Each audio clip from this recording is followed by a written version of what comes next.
Así que les pido que me acompañen con su Biblia a Mateo capítulo 6.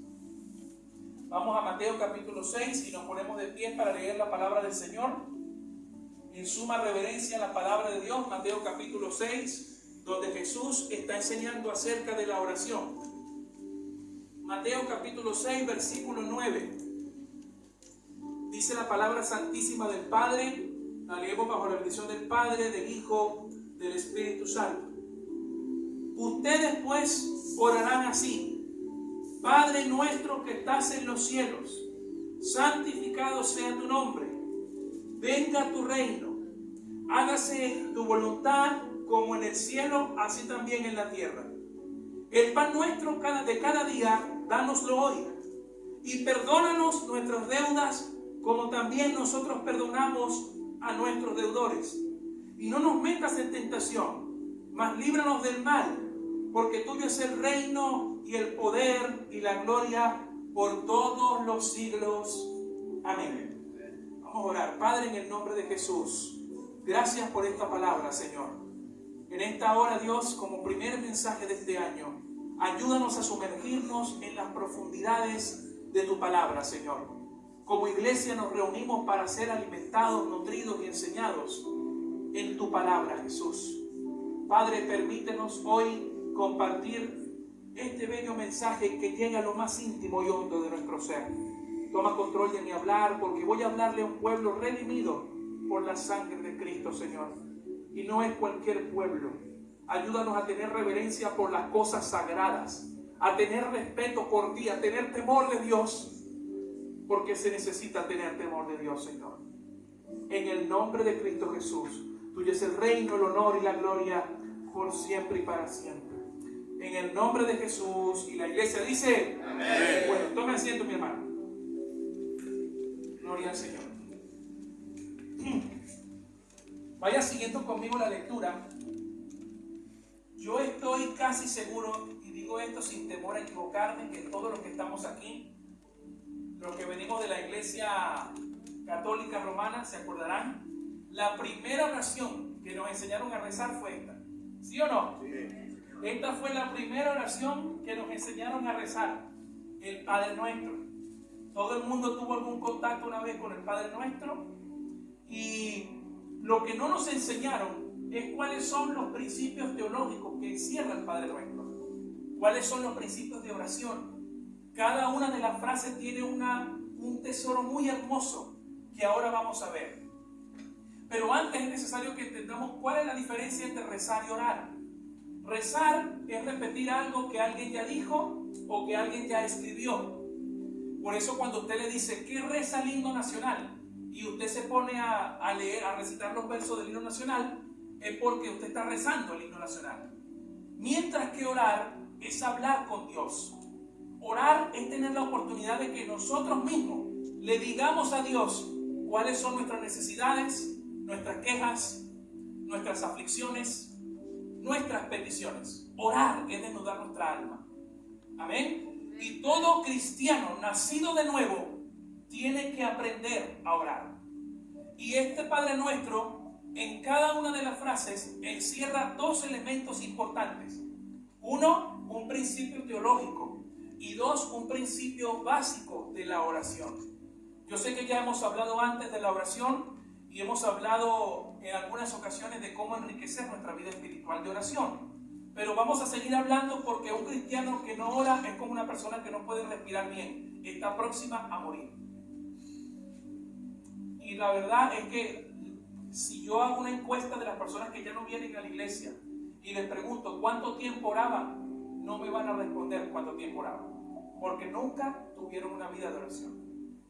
Y muchas veces culpamos a Dios de por qué Dios no nos da ganas de venir a la iglesia, por qué Dios no nos da ganas de orar, porque nosotros no queremos contribuir con Dios. Esa es la realidad. Queremos que Dios haga todo por nosotros y nosotros no queremos hacer nada por Dios. Amén. Bien, entonces, habiendo dicho esto, vámonos a cada una de las frases, porque quiero que usted aproveche esto que vamos a aprender tanto como yo lo aproveché. Primero vamos con la primera frase, que está en el verso 9. Dice: Padre nuestro que estás en los cielos. Ahora, además de los dos principios que le acabo de decir, hay una identidad del cristiano en cada una de las frases, una identidad que describe su característica y describe la vida del cristiano. Padre nuestro que está en los cielos, ¿cuál es el principio teológico allí? Ver a Dios como Padre, la paternidad de Dios. Eso es lo primero, mis hermanos. ¿Y por qué es importante que veamos a Dios como Padre? Fíjense que en los tiempos de Jesús, los paganos y los judíos no veían a Dios como Padre, al menos no en la forma en que Jesús nos lo está revelando. Hay una palabra hebrea aramea que se llama Abba, que dice Abba Padre. ¿La han escuchado? Bueno, esa palabra significa papá en la intimidad. Es como esa cercanía entre el Padre y el Hijo que solamente ellos tienen. Y así es como Jesús nos está revelando a Dios. Los paganos veían a Dios o a varios dioses, porque creían en varios dioses, como seres espirituales a los que había que complacer, porque si no venía una catástrofe natural. ¿Cuántos de nosotros vemos a Dios así? Yo voy a la iglesia para complacer a Dios, leo la Biblia para complacer a Dios, y Dios no quiere que tú lo complazcas de esa manera. Dios quiere que tú tengas una relación de padre a hijo con Él. Por eso el evangelio no es una religión, mis hermanos. Hay gente que dice, tú te cambiaste de religión, fuiste del catolicismo al evangelio. No, yo no me cambié de religión, yo salí de la religión. Dios me sacó de la religión. ¿Por qué? Porque yo no tengo que ver a Dios como un ser que está constantemente enojado, que me quiere castigar. No, porque quien tomó la iniciativa para salvar mi alma fue Dios. Él fue el que tomó la iniciativa para salvarte. Tú no hiciste nada para ganarte su favor. Hay mucha gente que dice, bueno, pero me aparté de la iglesia y cuando vuelva no sé si volver porque yo no sé si me merezco el perdón de Dios. ¿Y cuánto te has merecido el perdón de Dios? Una paternal a quien acudir. Pero a esta persona le digo, quizás ese padre no es el modelo de la paternidad de Dios. Porque cuando Dios te recoge, porque Él dice su palabra, yo soy esposo de las viudas y padre de los huérfanos. Y muchos de nosotros hemos sido huérfanos sin perder nuestros padres, porque no tuvimos ese acompañamiento. No tuvimos a alguien que nos enseñara a ser hombres y mujeres. No tuvimos a esa figura. ¿Y cómo usted, pastor, me va a decir que ve a Dios como Padre? Ve a Dios como Padre por lo que ya Él ha hecho por ti. Ve a Dios como Padre porque Él te ha sacado de tantas cosas sin tú darte cuenta. Yo tenía mi abuela materna, todavía la tengo para la gloria de Dios. Mi abuela paterna siempre hacía algo en secreto. Siempre que me saludaba, ella, por algún motivo, sea porque haya logrado algo, haya pasado de grado en la escuela, lo que sea, ella me abrazaba y me ponía un billete de la moneda de Venezuela y me lo ponía en mi mano para que yo no le dijera, abuela, ¿qué es esto que me estás dando? No me lo des, no te lo estoy pidiendo. Pero ella me lo daba así y me decía, cállate, agarra ahí. Eso es para vos. Y así, sin darnos cuenta nosotros, actúa Dios. Dios abre puertas en tu vida. Dios abre y te hace encontrarte con personas que te ayudan de la nada. Pero ese es Dios quien te lo manda, porque Él es tu Padre y se preocupa por vos. Él se preocupa por vos. Él sabe lo que tú sufres por tus hijos, por tu familia. Él lo sabe.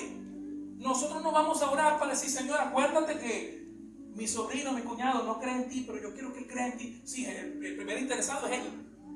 El primer interesado es Dios que crea en Él. Pero si nosotros aprendemos a ver a Dios como Padre, muchas vidas van a cambiar. ¿Sabe por qué? Porque usted va a empezar a hablar con su Padre, a entender sus necesidades, a entender su pecado, y va a venir a Él, a su regazo, a hablar con Él. Eso es la oración. A no ser duro contigo mismo, porque Él envió la sangre de su Hijo para limpiarte de todo pecado. Por eso mucha gente no conoce a Dios, porque tenemos una imagen de un Dios religioso que nos castiga, que siempre está dispuesto a... Sí, es verdad que Dios es fuego consumidor, Hebreos 12:29. Es cierto, pero no nos olvidemos, y repito, la iniciativa la tomó Dios. O sea, Él está interesado en que usted se salve, en que usted transite por el camino del Señor. Amén. Ahora, ¿cuál es el principio básico de la oración? Bueno, ahora involucre en su oración la palabra Padre. Siempre hable con Dios identificándolo como su Padre. Padre mío, Padre amado, Padre. Porque eso es más cercano que decir Rey y soberano, que ciertamente es bueno, sí, ya vamos a hablar de eso. Pero en la palabra Padre, que es la primera que comienza la oración, ya habla de una relación cercana entre Dios y nosotros. Amén. ¿Quién es el que está hablando aquí? ¿Quién habla? ¿Quién es el que dice, Padre nuestro que estás en los cielos? Un hijo que está lejos de casa. Es decir, usted es un hijo y una hija de Dios que por el momento se encuentra en un lugar que no es su hogar. Por eso usted no tiene por qué tener los pies puestos en el mundo, porque este no es su hogar. Usted tiene que sacar los pies del mundo y poner la mirada en el cielo, que ahí es donde está su hogar. Por eso dice, Padre nuestro que estás en el cielo, porque ¿dónde está el Padre? En la casa, en el hogar. Entonces, si yo he nacido de nuevo, yo tengo un nuevo nacimiento, yo ya no pertenezco al mundo, porque yo nací de nuevo. De manera que si yo nací de nuevo, mi hogar ya no es este plano. Yo no tengo que preocuparme por quién me está envidiando, por quién me está celando, por quién me está teniendo problemas, me quiere hablar mal. No, porque este no es mi hogar. Eso me sirve a mí para yo crecer espiritualmente. Aprender a amar al que me odia. Eso me ayuda a crecer. Pero yo no tengo por qué poner mis ojos en este mundo. Yo tengo que poner mis ojos en donde me espera mi hogar. Porque aunque yo viva 100 años, algún día yo voy a morir. Y después yo me voy a encontrar cara a cara con mi Padre. Y yo no voy a tener que decirle excusas. Señor, lo que pasa es que yo me gustaba tanto el mundo que no tuve tiempo de evangelizar. Me gustaba tanto el mundo, ¿para qué me diste la vida en ese mundo? El placer. No, el mundo siempre ha sido seductor. El mundo siempre ha sido seductor, siempre. Lo que pasa es que los pecados van evolucionando. La maldad avanza, dice la Biblia. Las tinieblas avanzan, pero la luz ya alumbra. Entonces, mi hermano, usted ponga su visión en su hogar. No ponga su visión en los problemas temporales de este mundo. ¿Me sigue? Segunda frase. Santificado sea tu nombre. Un adorador. ¿Quién está hablando aquí? Ya no somos solamente hijos, somos adoradores. ¿Por qué somos adoradores? Porque nos maravillamos de lo que Dios ha hecho. El principio de la oración es que además de incluir la palabra Padre, haz una adoración a Dios. En la oración adora al Señor, reconócelo como quien es, no por lo que te ha dado, como quien es. Mire que la adoración no es simplemente pararnos aquí y adorar y cantar y llorar que nos pasa. Eso no solamente es adoración. La verdadera adoración es la obediencia, la santidad. ¿Por qué? Porque ahí yo me estoy privando de cosas que a mi carne le gustan para obedecer a Dios. Es como mi padre que me prohíbe, no vayas por este camino porque te vas a corromper con esas amistades. Y aunque yo quiero estar con esas amistades, yo no hago eso. Estoy honrando a mi padre que me está enseñando algo que a mí me va a ayudar. Amén. Entonces, nosotros adoramos a Dios con la obediencia. Ya no solamente somos hijos, somos adoradores. Tercera frase.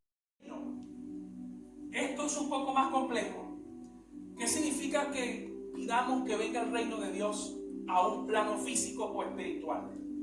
Cuando Jesús estaba predicando a los fariseos y estaba llevando sus señales y prodigios y estaba echando demonios por el Espíritu Santo, los fariseos lo acusaron de tener demonios, ¿se acuerdan? Y Jesús, ¿qué dijo? Pero si yo lo estoy haciendo por el Espíritu Santo, entonces el reino de Dios ha llegado a ustedes. ¿Qué quiere decir esto? Que cuando nosotros le pedimos a Dios que venga su reino a nuestra vida y al plano físico, le estamos pidiendo a Dios que los poderes del reino intervengan en donde lo estamos pidiendo. Eso quiere decir que ya no solamente somos hijos ni adoradores, somos sus súbditos. Porque un súbdito pide la fuerza de su reino que venga a su vida. Ahora, me estoy acordando de algo, me está mandando el Señor un WhatsApp. Cuando nosotros hablamos de hijos de Dios, es interesante que esto usted lo sepa. No todos somos hijos de Dios. Usted sabe que no todos somos hijos de Dios, ¿sabía eso? Juan 1:12 dice: a todos los que lo recibieron, Él les dio potestad de ¿qué? De ser hechos hijos de Dios. Pero el que guarda mi palabra es el que me ama. Entonces, hay hijos de Dios que aman a Dios Y parece que hay quienes creen que son hijos de Dios y no aman a Dios. Atención con esto. El hijo es la primera identificación del cristiano. Luego es adorador. Luego es súbdito. Y está pidiendo como súbdito, como príncipe y como princesa, como todo hijo, hija de rey, que los poderes de su reino intervengan en su vida. Usted pida que el reino de Dios venga a su matrimonio, venga a su trabajo, venga a su vida. Hágalo en la oración. Señor, trae tu reino a esta área específica de mi vida, porque yo no puedo con mi fuerza. Yo sinceramente estoy cansado de lo mismo. Yo quiero que tu reino, así como intervino en la tierra, venga a mi vida, venga a esta área específica. Porque yo soy tu súbdito. Y si soy súbdito, yo tengo que obedecer. ¿Sí o no? Muy bien. Por ahí el hermano Hipólito no se está perdiendo nada. Otra frase. Hágase tu voluntad. Ay. Aquí estamos ya descendiendo a partes más complejas. Hágase tu voluntad. Muchos de nosotros decimos, Señor, haz tu voluntad. Pero no queremos que haga su voluntad. Queremos que haga nuestra voluntad. ¿Sí o no? Nosotros queremos orar para que decir, Señor, tráeme esto, porque yo sé que esto me va a ayudar, esto me va a resolver un montón de problemas. Y Dios no te lo trae, no te lo responde. Y tú dices, Señor, ¿por qué no pasó esto? Porque Él sabía que si te lo daba, no iba a producir el resultado que tú esperabas.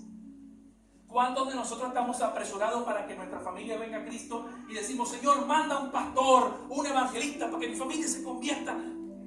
Y bueno, no tienes boca, no tienes lengua para hablarles, para orar por ellos.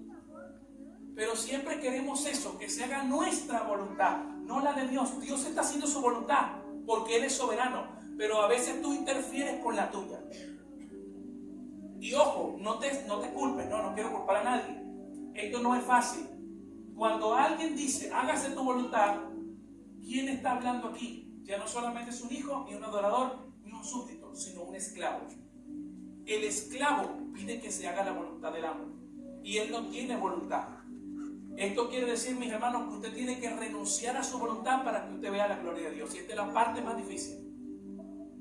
Renuncia a tu voluntad. Porque Jesús, cuando estuvo en Getsemaní, ¿qué decía? Señor, pasa de mí esta copa. ¿Pero qué? No se haga mi voluntad sino la tuya. Señor, termina con este problema en mi casa, pero que se haga tu voluntad. Porque Él puede tener mejores planes que lo que nosotros tenemos nosotros mismos. ¿No le dijo el Señor, mis pensamientos no son sus pensamientos? ¿No lo dijo eso? Entonces, por más sabio que yo sea, por más palabras que yo me sepa, por más Biblia que yo sepa, la voluntad de Dios es la que tiene que prevalecer. ¿Acaso Dios va a querer mal para mí? ¿Qué le dijo Jesús a los fariseos? ¿Cómo ustedes, siendo malos, saben dar buenas dádivas a sus hijos? ¿Cuánto no más Dios le va a dar cosas buenas al que le pida? Ahora, pero Señor, no me trae cosas buenas. Yo le pido y no me contesta. Pará. La palabra dice pedir y se dará, pero también dice buscar y hallaréis. O sea que no solamente es pedir, hay que buscar. Hay que insistir, hay que perseverar. Amén. Y hay que perseverar. Y a veces oramos, Señor, trae el avivamiento para Santiago, levanta tu iglesia, pero haz tu voluntad. Bueno, o hago mi voluntad o hago lo que tú me estás pidiendo. Porque a veces nuestra voluntad no está alineada con la de Dios. ¿Y cómo puedo yo alinear mi voluntad con la de Dios? El que quiera hacer la voluntad de Dios sabe de qué doctrina estamos hablando, ¿no? Aquí está la palabra. Esta es la voluntad de Dios para los hombres y mujeres. Aquí está. A veces yo tengo que... Mi oración entonces, ¿cómo debe ser? Señor, enséñame a conocer tu voluntad en mi vida. Enséñame a conocer si esto que yo te estoy pidiendo está en tu voluntad. Si tú me trajiste para acá, ¿cuál es tu voluntad? Enséñame a conocer tu voluntad. Esa debe ser el principio de oración detrás de este principio teológico. De renunciar a mi voluntad para pedirle al Señor que me muestre la suya. Amén. Vamos a estar como en el cielo, así en la tierra. La otra dice, el pan nuestro de cada día, dánoslo hoy. Bien, ahora ¿quién está hablando aquí? Nosotros somos incapaces de alimentarnos por nosotros mismos. ¿Sabía eso usted? Usted sabe, mire esto. Usted sabe por qué Jesús le dijo a Satanás, no solo de pan vivirá el hombre, sino de toda palabra que sale de la boca de Dios. Mire esto tremendo. La palabra que sale de la boca de Dios no solamente es un alimento que derriba las tinieblas y me nutre, sino que me edifica y me hace crecer. La palabra que sale de Dios, oído. Ahora, Jesús dijo, de la abundancia del corazón habla la boca. ¿Qué hay en tu corazón? Si tú te pudieras comer tus palabras, ¿te nutrirían o te causarían indigestión? Si tú te pudieras comer tus palabras, las que tú en tu cotidianidad dices, o en un momento de angustia dices, ¿te nutrirían o te causarían indigestión? Probablemente, las mías por lo menos, probablemente me causarían indigestión. Porque mi palabra no es perfecta. Por eso yo necesito llenar mi corazón de la palabra de Dios para que lo que yo diga no me alimente a mí nada más, sino alimente a los otros. El poder de la palabra, hermanos. Porque con una palabra yo puedo herir las emociones de alguien, puedo derrumbar el ánimo de alguien, la fe de alguien. Y ese alguien que está al lado mío, que me ama, que me cuida, que me protege, que ora por mí sin que yo sepa, yo lo puedo lastimar con mis palabras. Y si yo tuviera que comerme esas palabras, a mí me harían el daño que yo no quiero producirle a otro. Por eso toda palabra que sale de la boca de Dios es para sanar y alimentar y nutrir. No la palabra que sale del diablo. Y mira una cosa, el diablo también puede usar a alguien, oído. Cuando Pedro dijo, tú eres el Cristo, el Hijo del Dios viviente, a los pocos minutos dijo, Señor, que no te pase eso, quédate tranquilo. ¿Qué le dijo Jesús? Apártate de mí, Satanás, porque pones la mirada en los hombres. Entonces pongamos la mirada, mis hermanos, en las cosas que son de Dios. Yo sé que, bueno, pastor, es fácil decir eso, que porque usted nunca ha pasado necesidad, bueno, no hay problema. Pero entienda algo, aunque yo no haya pasado necesidad, porque las pasé, pero aunque no la haya pasado, yo puedo confiar que hay un Dios que no me puede decepcionar. Yo no puedo fallar a usted, pero Dios nunca le va a fallar. Dios nunca le va a fallar. Por eso las palabras de Dios son las que nos van a alimentar, no mis palabras ni la palabra de otro. ¿Se entiende? Entonces, quien está hablando aquí, danos nuestro pan de cada día, no solamente es un hijo, un adorador, un esclavo, un súbdito, ahora es un mendigo. Estas son las identificaciones del cristiano. ¿Por qué es un mendigo? Porque es incapaz de alimentarse a sí mismo y necesita la provisión de Dios. ¿Se da cuenta lo hermoso que es el Padre Nuestro? Cómo Jesús nos revela las verdades. Cómo somos mendigos al buscar alimento y se la tenemos que pedir a Dios porque solamente Él nos puede dar. Solamente Él nos puede dar el alimento que necesitamos. Amén. Así como un bebé que usted le da fórmula porque no lo puede amamantar. Bueno, la fórmula está en los 66 libros ahí, la Biblia. Esa es la fórmula que usted necesita hasta que usted esté preparado para comer alimento sólido y descubrir los misterios de Dios en la parábola. Amén. ¿Estamos? Muy bien. Y perdónanos nuestras deudas. Ay, como también nosotros perdonamos a nuestros deudores. Ahí está la condición. Ahora ya no somos hijos, adoradores, esclavos, súbditos, mendigos. Ahora somos pecadores. ¿Por qué somos pecadores? Porque le estamos pidiendo a Dios que perdone nuestras deudas. El pecado es deuda con Dios, ¿sabía eso? Así como cuando usted comete un crimen y está en deuda con la sociedad, usted al pecar está en deuda con Dios. Pero hay una condición. ¿Por qué el Señor le puso al perdón condición y no le puso condición a cuando pedimos el pan? Wow, esto es tremendo. Porque el pan lo necesitamos para vivir y Él no nos va a negar el pan, aunque estemos caminando a sus espaldas. Pero sí nos va a decir, hey, no vas a prosperar, porque ¿qué dice la Biblia? El que confiesa sus pecados y se aparta, alcanza misericordia, pero el que los encubre, no prosperará. Usted puede encubrir su pecado y creerse que es el cristianito, pero eso le va a afectar hasta la salud. Mire que David dijo en el Salmo 51, si no me equivoco, mientras callé, se envejecieron mis huesos. Y el pecado es tan malo, el rencor, el resentimiento es tan malo, que te pudre por dentro, te pone más viejo, más feo, más irritable. Entonces, En esta situación, mis hermanos, Jesús pone el condicionante de así como tú también perdonas. ¿Por qué tienes tú que perdonar? Para que tú entiendas la magnitud de lo que Dios ha hecho contigo. De gracia recibiste, de gracia tienes que dar. Entonces, cuando el pecador está hablando aquí, está siendo condicionado y está diciendo: Señor, perdóname así como yo también perdono, porque si yo no perdono, entonces tú no me vas a perdonar. Yo no puedo clamar por misericordia para mí y justicia para los otros. ¿Se acuerdan esa ocasión cuando uno de los apóstoles, o creo que Juan y los hijos de Zebedeo, decían: Señor, mándale fuego para que se lo destruya todo, mátalo a todo? ¿Y qué le dijo Jesús? Ey, ustedes no saben de qué espíritu son. Ustedes no saben de qué espíritu son. No saben. Porque para Jesús hacer así y destruir a los enemigos hubiese sido un problema menos.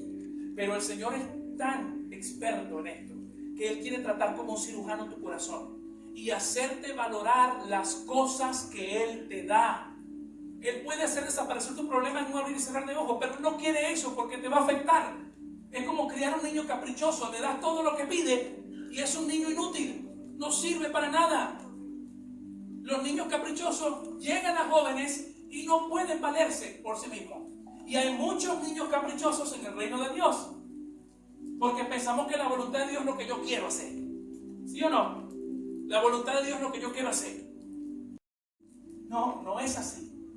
Usted vaya a los principios. Los principios le van a enseñar estas cosas. Por eso estas cosas no se predican en los púlpitos, porque a la gente no le conviene, no le gusta escuchar esto. Pero aquí está hablando un pecador, mis hermanos. Y finalmente dice: y no nos metas en tentación, mas líbranos del mal. Un pecador que tiene miedo de convertirse en un peor pecador, porque reconoce sus debilidades ante la tentación. Ahora, aquí hay algo que aclarar. La Biblia dice, esta traducción no lo traduce bien. Dice: no nos metas en tentación, como que si Dios nos mete en tentación. No. En realidad, la palabra allí significa que no nos des pruebas. No nos pongas en tantas pruebas. No porque Dios no necesite probarnos. No, Él nos va a probar. Él te va a probar a ti, nos va a probar a mí y nos va a probar siempre. Pero cuando el pecador está diciendo esto: no nos metas en tentación o no me mandes mucha prueba, es porque está reconociendo su debilidad y necesita la dependencia y la fortaleza de Dios para superar la prueba. Porque recuerden que Santiago dice que Dios no nos va a dejar que seamos tentados más allá de lo que podemos soportar, porque Él siempre va a dar la salida. Ay, que la única forma de solucionar la tentación es cayendo en ella. No, si tú caes, tú eres del diablo. Así es simple. Tú tienes que aprovechar y decir: Señor, renueva mi fuerza para que esta ocasión yo no caiga, sino que me levante y pueda decir adiós. Como en el caso de la esposa del faraón y José, ¿sí? Que la esposa se le desnudó ahí en la recámara y mire esto tan tremendo. La Biblia dice que cuando él arrancó a correr, la mujer tenía la ropa en sus manos. Es decir, que él permitió que la mujer se le acercara para ir desvistiéndolo. O sea, la tentación llegó a un punto peligroso. ¿Sí? Eso lo dice la Biblia. Que cuando él corrió, la mujer tenía la ropa en las manos. ¿Qué quiere decir? Que estaba cerquita a él. Ya lo estaba quitando la ropa. O sea, él estaba allí, pero resistió y se fue. Y para eso, mi hermano, tenemos que estar bien con Dios para poder resistir. Porque nuestra carne es débil. Y yo no puedo coquetear con el pecado. Porque si yo coqueteo con el pecado, tarde o temprano me va a morder. Como una serpiente, como que yo estoy jugando con la serpiente, ¡tac!, y me va a morder. Y qué pesada sensación es cuando caemos en algo que a Dios no le agrada. Te duele todo, te sientes mal, quieres, no sé, bordarte y bañarte con todos los jabones del mundo, porque te sientes sucio. Eso también es la obra del Espíritu Santo en tu vida. Entonces el Padre nuestro es que eres un hijo lejos de casa, eres un adorador, eres un súbdito, eres un esclavo, eres un mendigo, un pecador, y un pecador con miedo a convertirse en un peor pecador. Y eso está bien. ¿Sabe por qué? Porque si tú no tienes miedo de convertirte en un peor pecador, el temor de Dios se ha ido de ti.